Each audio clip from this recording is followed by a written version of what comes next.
Hi everybody, so yes, I've finally done it. I have created a couple of console public servers that anybody can get onto that use my own files. So they're up right now. So if you go into the server browser on Xbox and PlayStation and look for Scalespeeder Gaming Public Survival Server, they'll pop up. Now you may well get some of my other servers as well that are behind white walls, but I'll talk about those in a bit. You want the one that's open though. So what's different about these servers? Well, the idea behind them is that I wanted to create, or I want to create a version of DayZ that is harder than the normal vanilla version, that perhaps could be more suitable to someone who's been playing DayZ a while.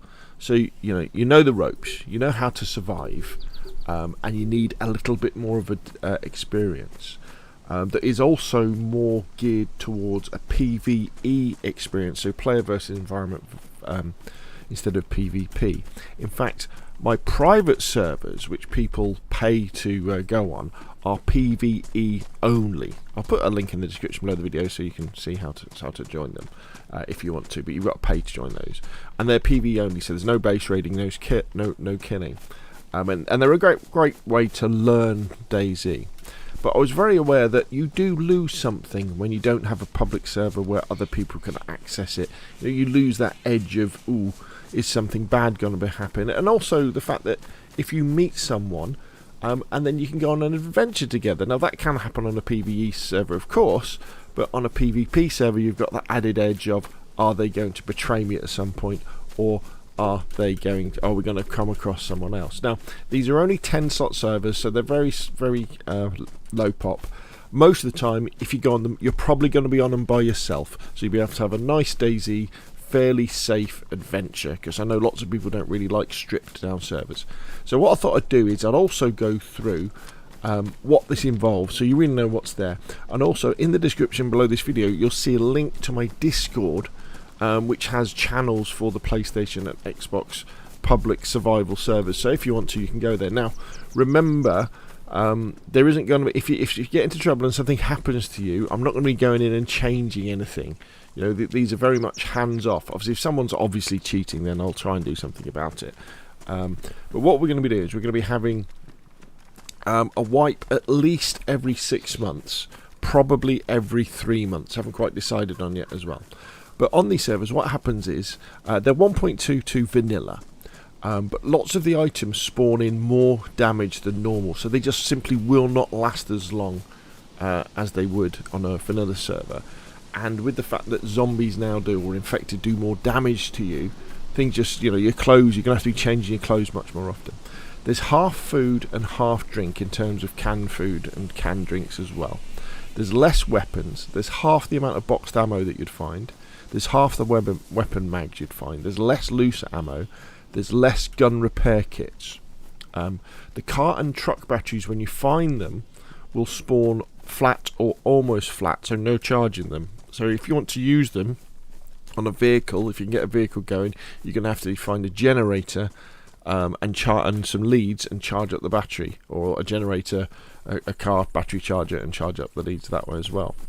Fuel cans as well, and the generators themselves should spawn with virtually no fuel in them. So if you find a generator, you're going to have to find a fuel can, you're going to have to go to a gas station, a petrol station, and fill it up. We only use the 3D paper style map. So when you open it up, it's like one of the hiking maps you see. I really like that. Which means that you don't ever get to see the GPS coordinates appear on the map. Now this should happen, but I'm not sure whether it is happening or not, because I haven't had a chance to test it enough. But some animals should spawn in urban areas, but there's a question mark around that because I haven't seen it happen yet. There's less fruit spawns, less can openers, less knives, less claymores, less matches and lighters, less whetstones, less sewing kits, less hammers and saws, less repair kits, less duct tape, less flashlight, less tents. There's less GPS, there's less locks, less compass, less 9-volt batteries, less battery chargers, less cable reels, less binoculars, less night visions, less water bottles, less chem lights, and, if you draw that and think, bloody hell, and there's half the amount of zombies. So you might say, well, wait a minute, if this is meant to be a harder server, why do you have less infected? Well, it's because I think there's too many infected in DayZ, and I much prefer it with less infected, because if there's too many infected, all that tends to happen is that you'll run into a house and you'll either try and whack them through the windows to get rid of them, or you'll log out and come back later. There's less of a chance of you seeing out the situation. Now, I know the fact that they wander off after a while is better now, but I think less zombies is better. I would rather have less zombies that were harder to kill. Fortunately, we can't really do harder to kill zombies in DayZ console unless we make them all the military zombies, and I didn't want to do that.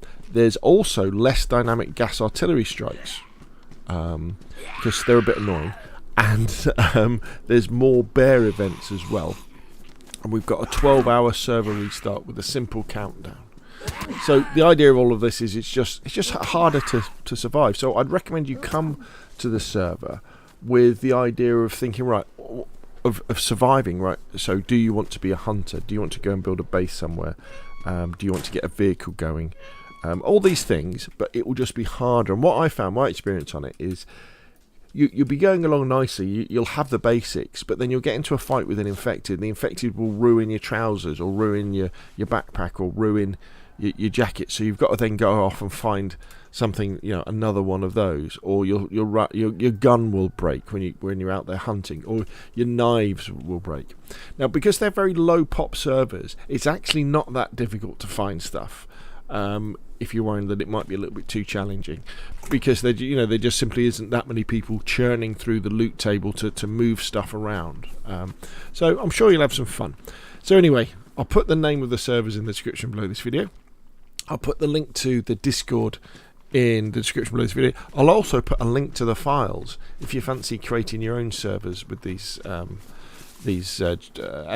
and JSONs. You can do that as well, and come and have a go. It's kind of a bit of an experiment, so I might do it for a couple of months and see what happens. If it ends up nobody's using them, obviously I'll take them down. There's no point wasting money. But if people do and they enjoy them and there's no silly shenanigans as well, I'll keep them up, because trust me, if there's silly shenanigans, I will just shut them down, because it's not worth the hassle. If that sort of thing happens. Anyway, that's enough from me. Thank you very much, and I'll see you all. Well, maybe I'll see you on Chernarus.